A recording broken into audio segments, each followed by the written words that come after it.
Bonjour, je vous propose une vidéo dont l'objectif est de vous aider à utiliser votre calculatrice Casio ici, donc graphe 85 ou graphe 35 ou graphe 90, ça n'a pas vraiment d'importance. Donc vous avez un énoncé sur la droite et l'objectif c'est donc d'afficher la courbe représentative sur l'intervalle 1-10 d'une fonction bien précise et d'émettre des conjectures par le biais de la calculatrice. Alors, comment je représente une fonction sur la calculatrice? J'allume bien évidemment ma calculatrice et sur la Casio, je vais dans le menu graphique. La différence qu'il y a entre les Casio et les TI, c'est qu'au niveau de la Casio, il faut qu'on aille dans le menu et c'est là qu'on trouve les fonctionnalités de la calculatrice, alors que pour la TI, les fonctionnalités sont souvent sur le clavier. Donc, je vais dans le menu graphique, voilà, je valide. En général, votre écran est vide si vous n'avez rien fait sur votre calculatrice. Si jamais vous avez des fonctions, vous pouvez les effacer en allant sur F2 qui actionne DEL. Et donc là, la calculatrice vous demande de confirmer si vous voulez bien effacer. Donc, vous dites oui et elle va effacer.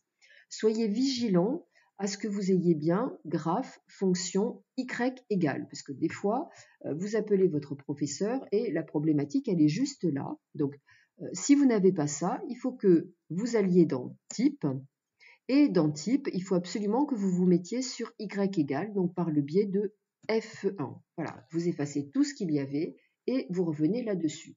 Je retourne dans type, donc R égale param, X égale C, etc. Ça n'est pas du domaine du lycée. Donc vous travaillerez sur Y égale. Une fois qu'on a bien ça, donc on va rentrer l'expression de la fonction. Donc moins 0,2 x au cube. Le premier moins n'est pas un moins de soustraction, c'est le moins de l'opposé, donc c'est le moins que vous avez entre parenthèses. Alors, sur certaines calculatrices, si on tape le moins de la soustraction, donc sans les parenthèses, ça ne va rien faire, mais sur d'autres calculatrices, ça va marquer une erreur de syntaxe.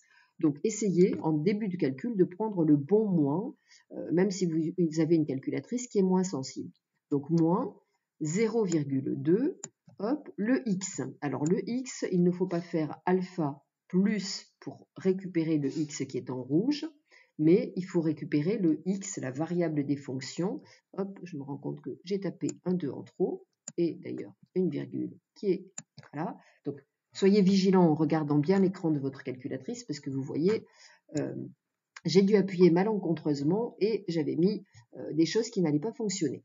Donc, le x, c'est la touche x, θ, t. Donc, vous appuyez là-dessus. Le cube, on le trouve en faisant le chapeau et en mettant 3, voilà comment on tape x au cube, donc moins 4x au carré, donc je regarde bien l'écran pour vérifier que je tape bien ce qu'il faut, plus 38x, plus 100. Voilà ma fonction qui est rentrée, donc 100, hop, et je valide. Exé. Donc une fois que j'ai ça, je peux de manière très enfantine me dire, bah tiens, maintenant si j'appuie sur Draw, qui est dessiné, donc par le biais de F6, bien la calculatrice, hop, va me faire la représentation de cette fonction. Et là, grosse surprise, je vois une verticale. Une verticale, ça ne représente pas une fonction. Que s'est-il passé? Que s'est-il passé? Eh bien, tout simplement, c'est que je n'ai absolument pas pensé à quelque chose qui sera fondamental et à quoi vous devez absolument penser, c'est à gérer la fenêtre d'affichage, c'est-à-dire à gérer mes axes. Et d'ailleurs, dans certains énoncés, on vous demandera d'écrire, d'aller compléter cette fenêtre d'affichage sur votre copie. Donc, comment j'y accède? Sur les TI par fenêtre, sur les Casio, fenêtre c'est Windows, donc Shift V Windows. Et là, donc, c'est la calculatrice, quand vous mettez votre calculatrice en mode examen, vous aurez ce type d'écran en face de vous. Donc, il faut toujours venir le modifier pour bien avoir votre courbe représentative. Donc, le x minimum, c'est la plus petite valeur que prend x, et c'est ce qui sera à gauche sur votre écran de tracé. Le x maximum, c'est ce qui sera à droite. Soyez vigilant sur le fait que le x minimum soit bien plus petit que le x maximum, sinon vous allez diriger votre axe des abscisses de la droite vers la gauche. Donc vous risquez d'avoir de grosses surprises. Donc nous, notre x minimum, c'est 1, puisque c'est donné par le domaine de définition. Donc j'écris 1, je retape par-dessus, je n'ai pas besoin d'effacer, et je valide. Le x maximum, 10, je valide. scale, ça veut dire quoi?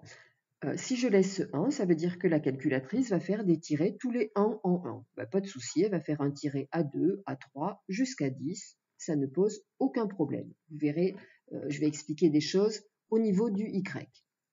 Dot, vous ne vous en occupez pas. Donc, vous descendez avec le curseur sur Y minimum. Donc là aussi, soyez vigilant à ce que votre Y minimum soit plus petit que votre Y maximum.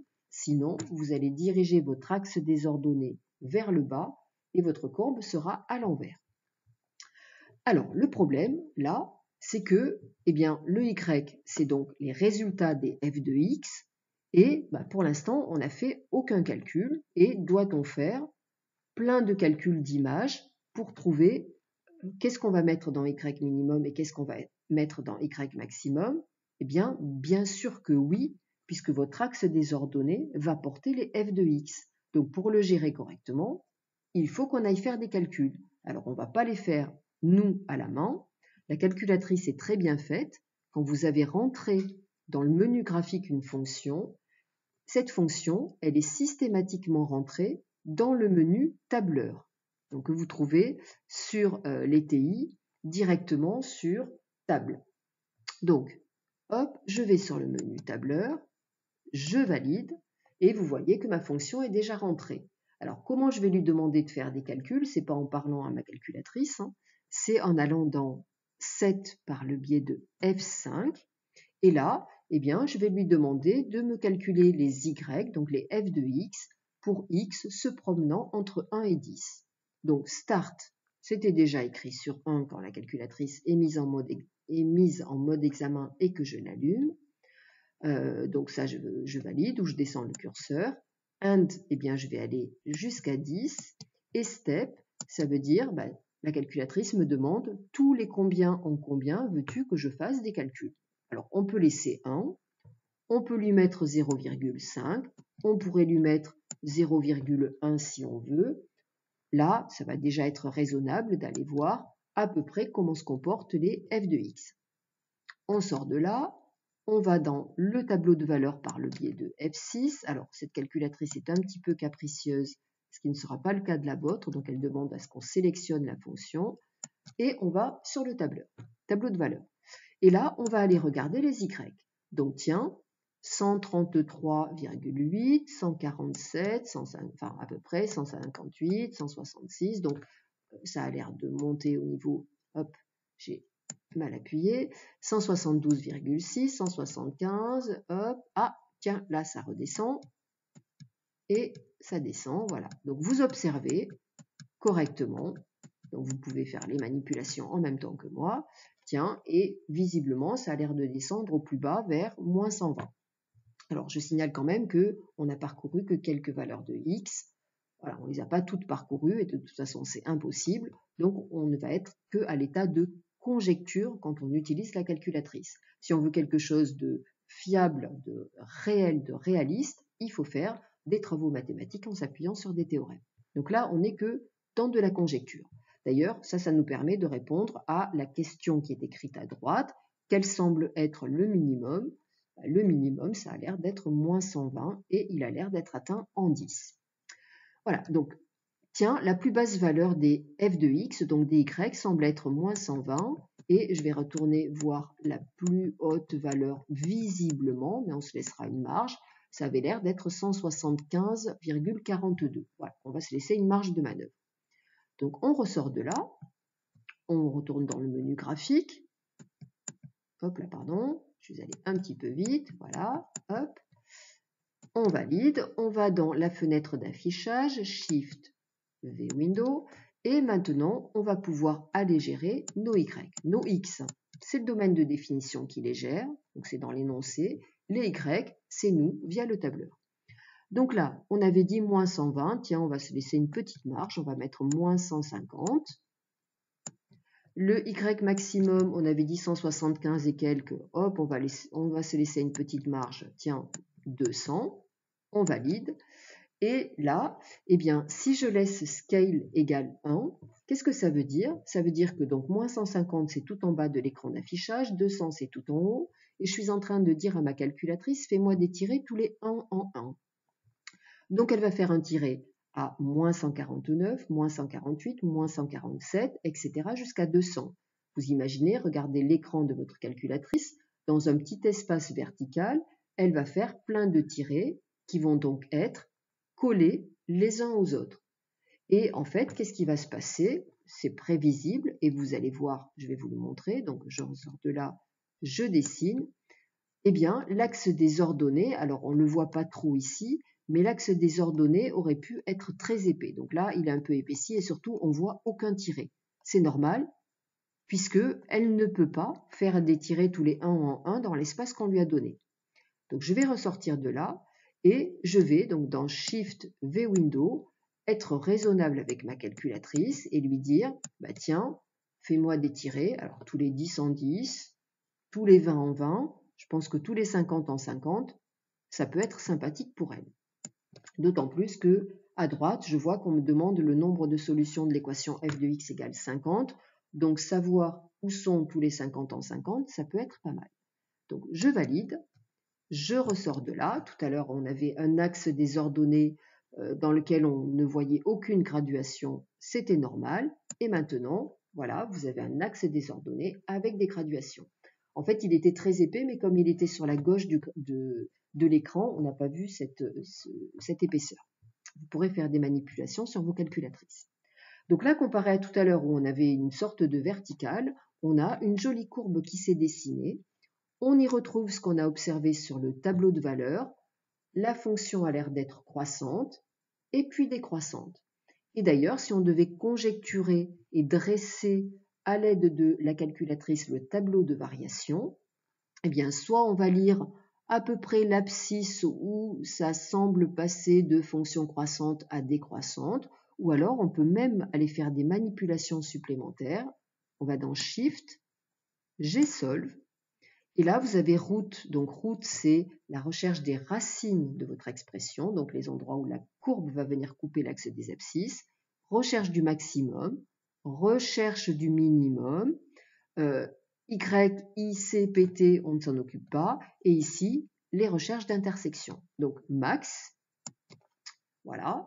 Eh bien, la calculatrice me dit que le maximum est atteint aux environs de... Alors, la valeur que vous avez là est très certainement une valeur approximative. Hein. L'écran de votre calculatrice, elle ne peut marquer que quelques décimales. Donc, si vous deviez dresser un tableau de variation, dans la ligne des x, à gauche on met 1, on met à peu près 3,7, et vous pouvez mettre le symbole à peu près, 10, et donc notre f de x, notre fonction f, est une fonction croissante sur l'intervalle 1 jusqu'à peu près 3,7 et la fonction est décroissante sur l'intervalle à peu près 3,7 jusqu'à 10, avec une valeur maximale qui semble être de à peu près 175,7. Donc tiens, le maximum, on conjecture que c'est aux environs de 175,7. Et la valeur minimale, grâce au tableur, on conjecturait que c'était à peu près moins 120, puisqu'il arrive, voilà, regardez ici, je vais demander le minimum, et la calculatrice va me dire qu'elle ne le trouve pas. Donc voilà, donc là je vais aller m'assister du tableau de valeurs et dire qu'il vaut à peu près moins 120. Alors je peux affiner mon tableau de valeurs en demandant de calculer tous les 0,1 pour bien m'assurer de ce qui se passe. Donc hop, je retourne sur le dessin. On me demandait dans l'énoncé de donner le nombre de solutions de l'équation f de x égale 50. La calculatrice peut faire plein de choses. Donc, ce qui serait bien, c'est d'aller tracer la droite horizontale d'équation y égale 50 et de voir quand est-ce que la courbe que vous avez là devant vous et cette droite horizontale vont se couper. Donc, ça veut dire que je ressors de là, je vais venir rentrer la fonction constante g de x égale 50, donc je tape y2 égale 50, voilà, je demande de dessiner, et puis je vois que, eh bien, nombre de solutions de l'équation f de x égale 50, visiblement cette équation n'a qu'une seule solution dans l'intervalle 1, 10. Sa valeur approximative, eh bien, deux possibilités, soit je vais dans Shift, Trace, et j'ai un petit curseur que je vais, une petite croix que je vais venir déplacer sur la courbe. Alors, avec le curseur, on peut aller en bas et venir la déplacer sur la droite. Je me remets sur la courbe, voilà, et vous venez déplacer. Vous voyez cette petite croix qui se promène, donc elle vous indique des points de la courbe, et vous visez à peu près l'intersection. Donc là, le Y, il est 54, voilà, donc là, on se rapproche. Hop, on est passé en dessous, donc je retourne au-dessus. Donc là, bien évidemment, ça va être très approximatif, mais encore une fois, avec la calculatrice, on ne peut pas faire mieux que de l'approximatif. Donc, il semblerait que la solution seule et unique de l'équation f de x égale 50 dans l'intervalle 1,10 soit à peu près 7,9. On peut avoir une fonctionnalité autre, c'est de faire donc Shift, Gsolve, hop, pardon, je suis allé un petit peu vite, Shift, Gsolve, ISCT, et donc là, vous avez les deux courbes qui se sont affichées, celles pour lesquelles elle cherche l'intersection, et la calculatrice vous dit que l'intersection entre ces deux courbes se fait au point de coordonnées. Alors vous voyez que ça a un petit peu changé par rapport à tout à l'heure. L'abscisse à peu près 7,93, donc ce qui reste une valeur approximative à 10 moins 1 près, comme tout à l'heure à peu près 7,9, hein, c'est la deuxième décimale qui a changé, et l'ordonnée bien évidemment y égale 50. Donc voilà votre solution approximative, nombre de solutions 1, et solution approximative 7,9 ou 7,93 à deux chiffres après la virgule. Voilà comment on peut faire des conjectures sur la calculatrice et on obtient correctement une courbe représentative.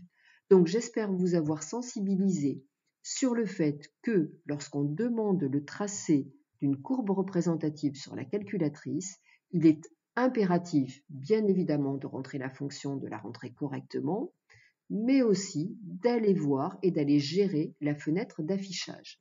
La partie des X est gérée par le domaine de définition. Alors si le domaine de définition c'est R, eh bien il faudra là aussi que vous alliez faire des essais, que vous vous mettiez entre moins 10 et 10 au niveau des X, et que vous alliez changer pas à pas, et que vous alliez observer petit à petit votre courbe représentative pour affiner cette partie du X minimum et du X maximum. Donc là, c'était plus facile parce qu'on était entre 1 et 10. Les Y, vous allez les gérer par le tableau de valeurs parce que c'est la calculatrice avec son tableau de valeurs qui va vous indiquer comment se comportent les Y, donc les f de x. Voilà, et puis après, à partir de là, vous avez d'autres fonctionnalités, donc essayez avec votre calculatrice, le Shift Gsolve est intéressant sur la Casio, sur la TI, vous allez dans Calcul et vous avez des fonctionnalités de recherche d'intersection, de recherche de minimum, de recherche de maximum aussi. Donc allez prendre contact avec votre calculatrice et allez faire des essais pour vous approprier cet outil. Voilà, en tout cas, j'espère que je vous aurai apporté des choses par cette vidéo. Et donc, je vous souhaite une bonne poursuite de journée et je vous dis à bientôt. Au revoir.